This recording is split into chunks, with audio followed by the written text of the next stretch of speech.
ഈ നാട്ടുകാർ ഇന്നേ വരെ കാണാത്തൊരു സാധനം. വാ കാണിച്ചു തരാം. പ്ലീസ് നോക്കൂ, കണ്ടോ?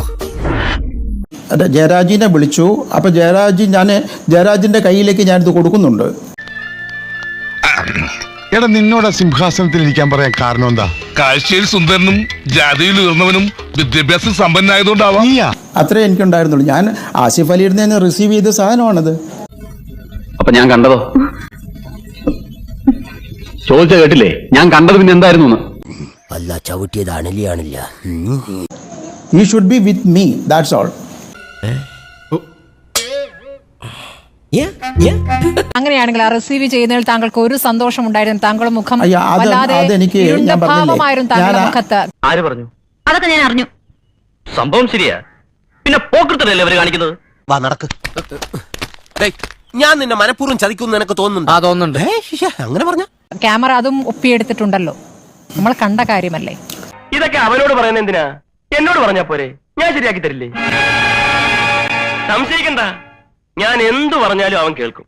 ഞങ്ങൾ ഒരുമിച്ച് കളിച്ചു വളർന്ന വരുമ്പം കണ്ടില്ലേ, എപ്പോഴും കളിയും തമാശയും തന്നെ. തീർച്ചയായിട്ടും. അല്ല, അത് ഉത്തരം പറ. അതിൻ്റെ ഒരു കാരണം ഞാനൊരു വേറൊരു ഒറ്റപ്പെട്ടവനായിട്ട് വാങ്ങിക്കുന്ന ഒരു അവസ്ഥയാണ് എനിക്ക് അവിടെ നിന്ന് ഉണ്ടാവുന്നത്. ഇപ്പൊ എങ്ങനെയുണ്ട്? എന്താ ഒന്നും മിണ്ടാതെ? എന്നോട് ചോദിച്ചിട്ടാണോ ഭാനു ഇതൊക്കെ നടത്തിയത്? ആണോ? അത് എൻ്റെ ഒരു സിറ്റുവേഷൻ ഒന്ന് ചെറുതായിട്ട് മനസ്സിലാക്കിയാൽ മനസ്സിലാവും. എന്താണ്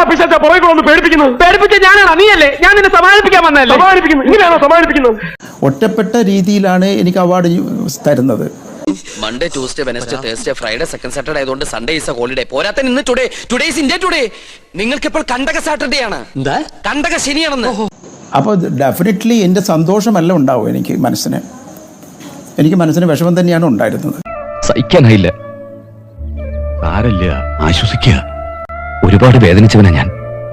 ഓർമ്മ വെച്ച നാളെ മുതൽ കേട്ടുമെടുത്തതാ. സാമൂഹ്യ മാധ്യമങ്ങളിൽ അതിരൂക്ഷമായ പ്രതികരണങ്ങൾ താങ്കൾക്കെതിരെ വരുന്നുണ്ട്. എന്റെ ഗുരുവായൂരപ്പ, ചതിച്ചുവോ? എന്താ? ഒന്നുമില്ല, മനസ്സ് പതറരുത്. മതം വിഷയമാക്കിയിട്ടുള്ളവരാണ് താങ്കളെ പിന്തുണയ്ക്കുന്നത് എന്നൊരു യാഥാർത്ഥ്യം കൂടിയുണ്ട്. അത് ഒറ്റ മരുന്നേ ഉള്ളൂ, നല്ല അസല് തല്ല്. ഞാൻ കൊള്ളും, എന്നാലും എനിക്ക് പറയാതിരിക്കാനാവില്ല. അതിന്റെ ഗൗരവവും അപകടവും താങ്കൾ ഇപ്പോൾ മനസ്സിലാക്കുന്നുണ്ടോ? 20 വയസ്സ് വരെ എനിക്ക് കഷ്ടപ്പാടും ചീത്ത സമയമാണെന്ന്. പിന്നെയോ? പിന്നെ അത് ശീലായിക്കളും കുഴപ്പമില്ലെന്ന ജോത്സ്യം പറഞ്ഞേ. അപ്പൊ ജീവിതം മുഴുവനും തനിക്ക് ചീത്ത സമയ? ഞാൻ എൻ്റെ സംഗീതത്തെ കാണുന്നത് എവിടെന്നാന്ന് വെച്ചാൽ ഗഗൻ നസീർ ഖാൻ മുതലാണ്. അല്ലാവിൽ നിന്നാണ് ഞാൻ കൃഷ്ണനെ പാടുന്നത്. എന്തുകൊണ്ട് ഇത് നേരത്തെ പറഞ്ഞില്ല? വാ തുറക്കാൻ സാറ് സമ്മതിച്ചിട്ട് വേണ്ടേ? അല്ലേ വലിയ രാമൻ നായരെ? അതെ, ചെറിയ രാമൻ നായരെ. ക്ഷമിക്കണം, ഈ സത്യം അറിയാൻ വൈകിയത് കൊണ്ടാണ് എനിക്ക് തെറ്റിദ്ധാരണകൾ ഉണ്ടായത്. എല്ലാവർക്കും സന്തോഷമായല്ലോ? എനിക്ക് സന്തോഷമായി. എല്ലാവർക്കും പിരിഞ്ഞു പോവാം.